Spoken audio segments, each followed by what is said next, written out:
Hello iChurchers, it's Dan Morrell here back with another tutorial on navigating your way around and editing your iChurch site. We are well into the advanced tutorials of the iChurch site. These are very much things that you don't need to know, but it might be useful to know or you might need at some point in the future. Today we are looking at contact forms. A contact form will be set up as standard on your iChurch site when it's set up, and it will be set up in whatever way you like. But we set up usually a generic one which looks something like this on this tutorial website. We've got a name that we want people to put in, their email address, their subject of what they want to know or ask about, and then their message. And contact forms are a great way, first of all, of preventing spam, because sometimes websites may be subject to spam if actual email addresses are published on the website, but not always. And sometimes it's also just generally a good way of either getting a message to several people. So this contact form can be set up to be sent to multiple people, or it can just be a good way of looking nice and professional and keeping email addresses off the website. But it's completely up to you. But as I say, we set up these contact forms as standard on our website. We're going to look a little bit today about how to edit them if you wanted to edit them yourself, but also we're going to look at other uses of contact forms. Now, the contact form plugin that we usually use, but it's not always the case, is WP Forms, and you can see a little bar up here as well for WP Forms. That's a plugin. If you're not aware of what a plugin is, then I'd suggest you look at the videos that I've done on plugins. We also use another contact form plugin, which is called Contact Form 7. It's a bit more of a complex contact form, but can do a few different things and a few things better than WP Forms. But for a very simple contact form to send to one or multiple people, WP Forms is more than sufficient. And most of you who have been with iChurch for a number of years will be using WP Forms. So we're going to look at WP Forms mainly today. So we're going to go into the back end of our website now, and here we are on the dashboard at the home page. Now all our forms area is in this section here, WP Forms. So I'm just going to click on that first so we can see what we are faced with. Now this has got two forms on this website, but it's worth noting two specific things here. The first is that the forms, we can create as many forms as we want, but it's important to then put them on the website. So that's the key thing to remember, is you can create a form, but we also need to remember to put it on our website somewhere, and we'll go through that very shortly. The first thing we're going to look at doing though is editing the form. So let's look at this Contact Church Secretary form. So we're going to click on that to begin with, and it will open up our form builder. Now, the one thing that's very good about WP Forms is that it's a very visual builder. So in the sense that what you see is what you get. So we can see that the set out of our form is exactly what it looks like on the front end. There's no kind of hidden code, or well, there is hidden code, sorry, but there's no code that we can see on the back that we have to remember looks different on the front or anything like that. What you see is what you get. And we can add, this is called either a visual builder or a block editor. So similar to the block editor you may be familiar with editing your web pages with. And we can simply add in a variety of different options here. We can even add in kind of drop down menus, and once we drag and drop it in, we can simply just type in our choices and click it to edit. We can add in more choices, we can take some away, we can add in a description if we need to, we can label it, all these kinds of things. You can also select whether this is a required field or not. So there's plenty of different options, and you can use them as you wish. Not forgetting to click save as well at the end when you've finished editing your form. So these are all the different options you've got. and there are fancy fields, but these are only available with the Pro version, as you can see. You are, of course, more than entitled if you wish to purchase the Pro version at your own expense, and this will give lots of different options if you really want to. But the basic version, as you can see here, provides us with lots of different options already. So that's when we add a field. In the field options, you can see we've got a few different things here. So for the name, we can have a first and last instead if we want. And I can leave you in your own time to have a look at each of these and what they can do for you. The next thing we're going to look at is who the contact form gets emailed to. Now, usually as standard, it's set up to be emailed to the admin of the website. And I'll show you here in the settings button that the notifications, which is this one here, are going to admin email. So whatever the administrator of your site's email address is, which we set up at the beginning of your website, that's where the contact form will go to.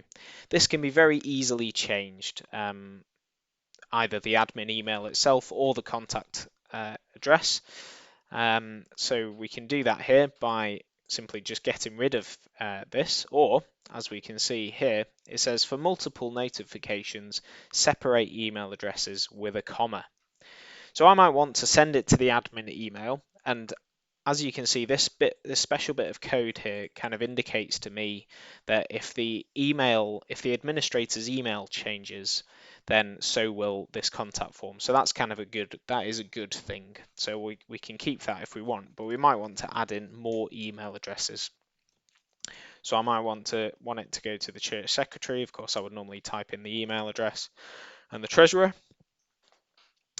All separate, the email separated by a comma, and that will send to those people. So I can then click save, and away it would go. I don't have to keep this bit of code if I don't want, because perhaps your webmaster has absolutely nothing, which maybe yourself, of course, watching this video, may have absolutely nothing to do with the running of the church. You may find that most of your inquiries are about room bookings, so you might want to add in your lettings person, their email address onto this notification. Or you could simply get them all to go to one person and have that one person triage the emails and send them to the right person. So there's lots of different options there as to who you want to send your contact forms to. So that's the basic principle of setting up a contact form. So I'm going to press escape now, and you'll see I've made some changes to the form. So this is just reminding me that, do I want to save them or do I not want to? These were just for tutorial purposes. I don't want to save them, so I'm going to click exit. So that's how we edit a form. And creating a form is obviously exactly the same. And you'll see there's another form here on, at least on this tutorial website, called a prayer request form.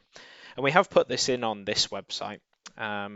Just for tutorial purposes, but this gives you an indication of this variety of things you could use a contact form for.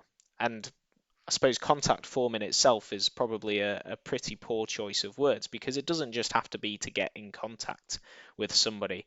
It might not be an inquiry about hiring out the building or speaking to the church secretary or the church treasurer. It might be something as simple as this prayer request form.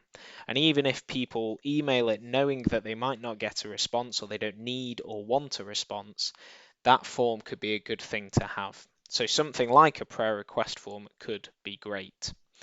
And you could put that front and center on your website, and I'm going to show you how to do that very shortly. The other thing that is very, very commonplace and should be, I will encourage you all to take heed of, is having something like an I'm new form on your website. Lots of, if I was visiting a church website, the main thing I would visit a church website for is if I wanted to find out some more about it. For me, as a Christian, as somebody who already goes to church, then of course I've already got a level of understanding and assumptions about churches, so then I might want to know that particular information. But other people might be completely new to church, and so having a I'm new form where they maybe just put in a name, you could even just ask them to put in a first name, because it removes that level of formality that being in contact with a church doesn't have to be some sort of official arrangement, and that being with a part of a church is like being part of a family where you know people by their first name, not by their full Sunday name. You might not even need them to have all of their personal details. You know, you could just take their first name, their email. You don't even have to get them to put a message if you don't want. It could just be a, I'm new, I want to know a bit more about this church and about Christianity. And this can be a generic piece of information that you could provide. So it's not like you have to duplicate this information each time somebody inquires in this way. You can create generic information about, what Christianity is, what the Bible means to you as a church, and a bit of information about your church, what you've got going on a regular basis. And then when somebody fills in this I'm new form, you can send that to them. So that's just another idea that you could use contact forms for. So how do we put them on our website? Well, the main way we can do it is with shortcode, which you may have already spotted in this column here. I have done a tutorial before on shortcode, and so hopefully at least the phrase and the way of working will be familiar to you. So it might be easier said than done, but it is a simple case of copying this this shortcode, and so I'm going to click and drag across it to select it, right click on the bit of information, and then click copy. And then I need to go to the page where I want to put my form. So I'm going to go on to any old page, it doesn't really matter. I'm going to create a new one just for the purposes of this tutorial. And then I'm using the block editor, you might be using the classic editor, either is fine. And then all we need to do is click paste. And then that is our form. It doesn't look like a form right now, of course, but if I click preview, then what the shortcode does is turns that shortcode into the form that we've created. And so we can see here is our contact form. So this is the importance of the back end, front end sort of thing. Whilst we're creating the form, it's all well and good, and it's quite a good visual editor.